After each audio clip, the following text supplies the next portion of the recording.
Godzilla's Revenge. Yes. Yes. Yes. Oh boy. Hello everybody and welcome into episode 10 or day 10 of whatever these you want to talk about, the Godzilla Rewatch. And in this video, we're going to be talking about everyone's favorite Godzilla film of all time, Godzilla's Revenge, also known as All Monsters Attack. I am so fascinated by this movie. I have kind of this weird obsession with Godzilla's Revenge. I can't stop watching it. I really can't. Like, this is one of those ones where I watched it when I was younger, and I just generally just enjoyed it, but like this is one now where I'm just so fascinated by every single decision made in it, I can't physically stop watching it. I absolutely love Godzilla's Revenge. I don't give a shit when anybody else says, I love this movie. I know exactly all the issues with it. I know everything that's going on, but I can't help but watch it. I just can't stop. It's just so fascinating how this movie was put together. It's basically like, God, it's a stroke of genius, this movie. Yes, I know what you're thinking, like, no, Godzilla's Revenge, but we all heard that one sucks. No, you're wrong. Godzilla's Revenge is amazing. Basically, this one, there's this kid named Ichiro. He's a big Godzilla fan. It's weird, like, when I was younger, I was always confused by this movie. I'm like, is this just a kid who just watches Godzilla movies? Is this all just in his mind? Is this in the Godzilla universe and he just is making stuff up as he goes along? I don't know. It's never fully clearly established within the movie. Like, I guess it's not made totally clear that this is just inside of a kid's mind early on, but like as you go through it, you kind of just figure it out. Because on its own, this film is basically just, okay, we got a bunch of stock footage, let's just put a plot around it, and let's make Minya talk. Godzilla says I have to learn to fight my own battles, you know. Oh, man. I just can't get enough of this one. Also, Ichiro gets abducted by two robbers, starts fighting them off, setting up booby traps, kind of like Home Alone, so maybe this film inspired that. I'm just so intrigued and fascinated by this movie. Like, it's a short movie. It's barely over an hour long. You got this new monster, Gabra, which is just a manifestation of Ichiro's own, like, personal bully named Gabra, who beats him up, and then he just beats him up at the end of the movie, and they all become best friends. I love it. I just love it, love it, love it. All the weird noises Ichiro makes. You got the crazy, kooky dude who watches him, who I believe was Doctor Who in King Kong Escapes. It's just, I can't get enough of this film. The battle sequences are pretty much all just stock footage, except for the Gabra ones, and those are just as wacky and crazy.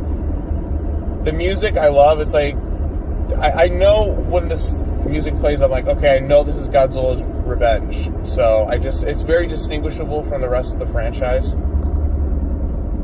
I just can't get enough of this movie. And I'm going to be making that video after I cross the 500 subscriber mark, talking about why this film is a masterpiece.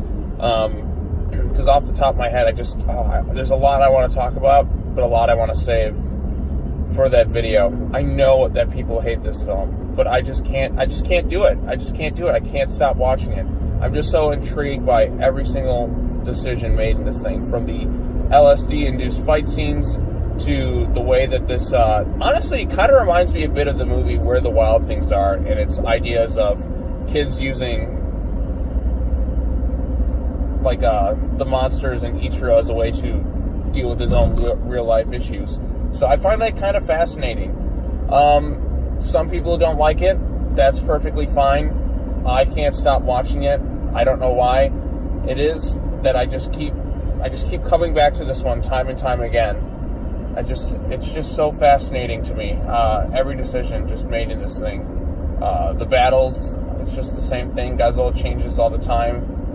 Just the weird scenes where Ichiro's falling, or Minya's just jumping. He's like, whoa! So in the Japanese version, it's voiced by a girl, but just the idea of some kid becoming best friends with Godzilla's son, who can just randomly change sizes.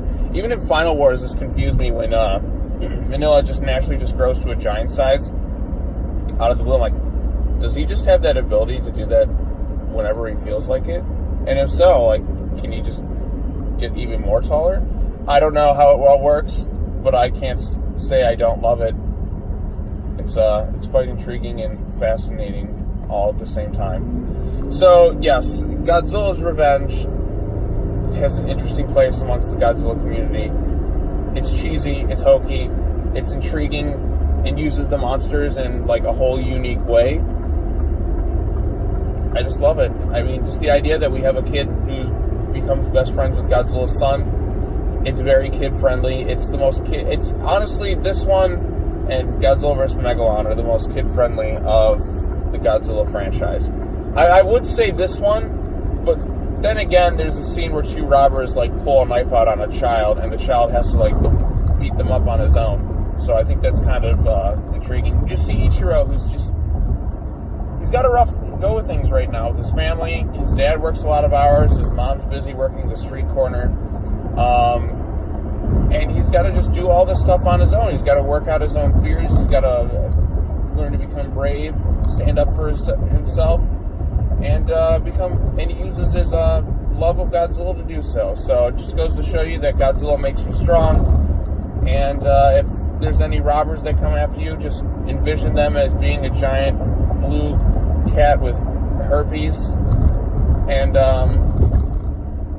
then you'll with magic electricity powers, and just imagine that. Imagine your friends with Godzilla's son. You can take them on. So the next time somebody tries to rob my house, I'll look at them and I'll imagine they're Gabara, and then I'll take them on face first.